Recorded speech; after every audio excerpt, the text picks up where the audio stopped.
네, 반갑습니다. 조코피TV 조현일입니다. 자, 오늘 오랜만에 능문철TV로 돌아왔습니다. 자, 오늘 유타와 레이커스의 경기가 유타의 홈구장에서 열렸는데요. 자, 이 경기, 레이커스는 디앤젤로 러셀, 오스틴 리브스가 나오지를 못했고요. 유타 재즈는 시즌 내내 하위권에 머물러 있습니다. 저도 이 경기를 스포티비 프라임으로 지켜봤었는데 마지막에 굉장히 의아한 장면들이 나왔어요. 그래서 그 장면들에 대한 복기를 해보면서 또 제 개인적인 의견도 함께 남겨보도록 하겠습니다. 자, 레이커스가 101대 97로 앞서 있고 남은 시간은 2분 49초. 경기가 치열한 저득점 공방전이었죠. 자, 윌 하디 감독이고요. 상당히 잘생겼죠? 자, 마지막 상황 조금 설명드릴게요. 105대 104까지 유타가 추격을 했습니다. 자, 그리고 레이커스는 타임아웃 2개, 유타 재즈는 타임아웃 하나, 그 다음에 유타 재즈는 보너스 상황이고요. 르브론 제임스가 마지막에 볼을 들고 있습니다. 오늘 르브론 제임스 3점 9개 던져서 하나도 넣지 못했거든요. 그런데 일단 라우리 마카넨을 상대로 아이솔레이션 쏘지만 어림없는 볼. 자, 타임아웃을 쓰지 않았어요. 그쵸? 네, 타임아웃을 쓰지 않았고 지금 콜린 섹스턴이 바로 공을 몰고 갑니다. 8.1초. 공을 잡았을 때가 8초였어. 그러면 빠르게 하프코트를 넘어가야 되는 상황이었고 타임아웃이 있었지만 요청하지 않았습니다. 자, 그런데 여기서 이제 넘어왔어요. 자, 이쯤에서 루이 하치무라가 콜린 섹스턴을 범핑합니다. 범핑하면서 콜린 섹스턴과 유타 재즈의 시간을 지연시켰어요. 자, 그리고 이 화면엔 잡히지 않았지만 윌 하디 감독이 처음에 하치무라에게 범핑을 당했을 때 타임아웃을 요청했습니다만, 자, 보시면 심판들이 전부 어디 있나요? 전부 다 윌 하디 감독의 유타 재즈 벤치 반대쪽에 있죠. 그래서 늦게 알아차렸어. 그러면서 시간이 많이 흘렀습니다. 정리를 하자면 여기서 루이 하치무라가 범핑을 시도했고요. 여기서 콜린 섹스턴이 한 차례 뒤로 물러나면서 유타 재즈가 빠른 공격을 할 수 없게 됐어. 그래서 윌 하디 감독이 타임아웃을 요청을 했는데 늦게 알아차린 거죠, 심판이. 그리고 나서 콜린 섹스턴과 나머지 유타 선수들은 그냥 플레이를 하는데, 자, 여기서 보시면 타임아웃을 지금 부르고 있죠, 심판이. 그리고 콜린 섹스턴은 이 샷이 들어가 버렸어. 하지만 타임아웃을 요청했고 콜린 섹스턴이 이거를 타임아웃을 신청한다고 라는 표정인 거죠, 지금. 자, 윌 하디 감독은 상당히 후회할 수밖에 없었고요. 자, 그리고 인바운드 패턴에서 2.1초였습니다. 2.1초에서 여기서 공 잡으면 야투 성공률 확률이 얼마나 될까요? 10% 될까요? 자, 르브론 제임스가 잡바링했지만 결국 섹스턴이 공을 잡지 못하면서 자, 이대로 경기가 마무리가 됐습니다. 아, 유타 재즈 입장에서는 너무나 아쉬운 게임이었고 윌 하디 감독은 글쎄요, 타임아웃을 요청하지 않았더라면 어땠을까? 여기거든요. 자, 여기서 지금 3.2초잖아요. 그러니까 윌 하디 감독은 이 시점에서 타임아웃을 요청한 거야. 타임아웃을 요청을 했는데 타임아웃이 늦게 받아들여진 거죠. 자, 그러다 보니까 여기서 다 뚫었는데 그대로 가버린 거예요. 그리고 마지막 순간은 볼을 놓쳤고요.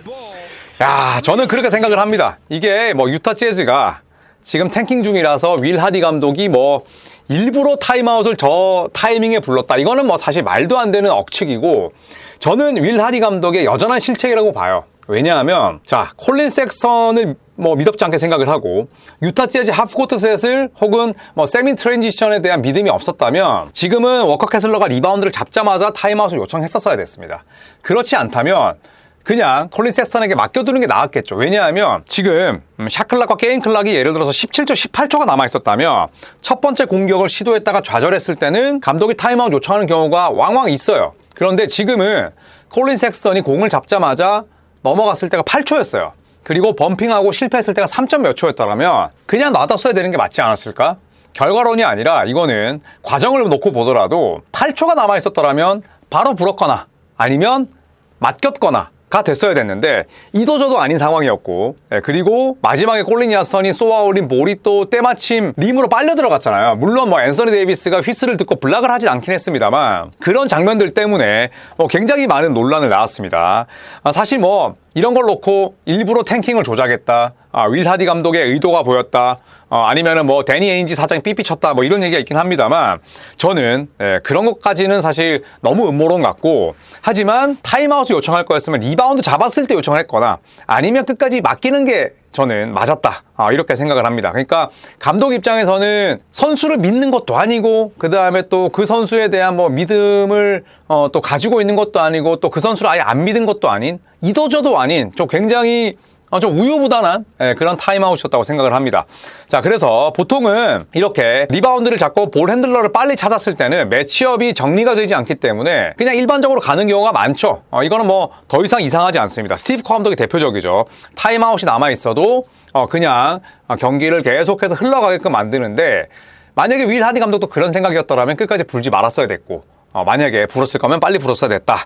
저는 그렇게 생각을 합니다. 자, 윌 하디 감독이 끝나고 역시나 뭐 현지 기자들로부터 많은 그런 질문을 받았었는데, 타임아웃으로 재정비를 하려고 했었는데 그게 잘 안 됐고, 그 다음에 섹선이 한번 막히자마자 윌 하디 감독이 타임아웃을 요청을 했는데 그 시간이 조금 지난 셈이 됐습니다. 약 한 1초 이상은 손해를 보긴 했습니다만 이거는 뭐 반대쪽에 있는 그런 코트 상황에서의 일이었기 때문에 이런 부분들도 사실 감안을 해야 되는 거죠. 왜냐하면 심판은 공을 가진 선수에 대해 집중하지 반대쪽 벤치까지 보진 않아요. 그렇다고 뭐 심판이 잘한 건 아닙니다만, 이런 상황에서는 감독이 이런 부분으로 손해를 볼 수 있다는 것도 다 염두에 두고 있었어야 됐지 않나, 이런 생각을 합니다. 윌 하디 감독은 내가 처음에 타임아웃을 요청했을 때는 약 한 4초 정도가 남아 있었는데 뭐 2.1초다, 이렇게 이야기를 했습니다. 아쉬움이 있지만 그래도 본인은 본인 잘못이라고 또 이야기를 했고요. 윌 하디가 또 콜린 섹선에게 가서 이렇게 얘기를 했다고 합니다. 내가 네 시간을